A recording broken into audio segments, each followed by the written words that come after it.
Bakı şəhər Gənclər və İdman İdarəsi ilə Azərbaycan Real Aikido İdman Klubunun birgə təşkilatçılığı ilə Böyük Şor Parkında Real Aikido özünü müdafiə sənəti üzrə ustad dərsi keçirildi. Açıq hava şəraitində təşkil olunan tədbirin keçirilməsində əsas məqsəd gənclər arasında sağlam həyat tərzinin təbliği, özünü müdafiə bacarıqlarının inkişaf etdirilməsi, eləcə də Real Aikido idman növünün daha geniş təşviq olunmasıdır.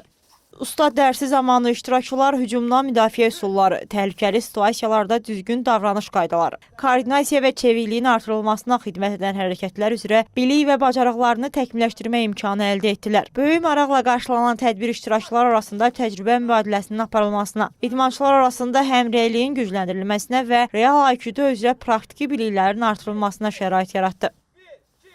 Real Aikido özünü müdafiə sənəti üzrə bu təlimdə 100-dən çox idmançı iştirak edir. Bu təlimin əsas səbəblərindən biri də Azərbaycanın dünya idman paytaxtı seçilməsi ilə əlaqədardır. Biz bu münasibətlə fəxr edirik. Ümumiyyətlə Bakı şəhər Gənclər İdman İdarəsinin təşkil elədiyi bu artıq birinci tədbir deyil. Zaman-zaman bu tip ödənişsiz təlimlər təşkil olunur və biz də burada iştirak etməkdən çox məmnunuq.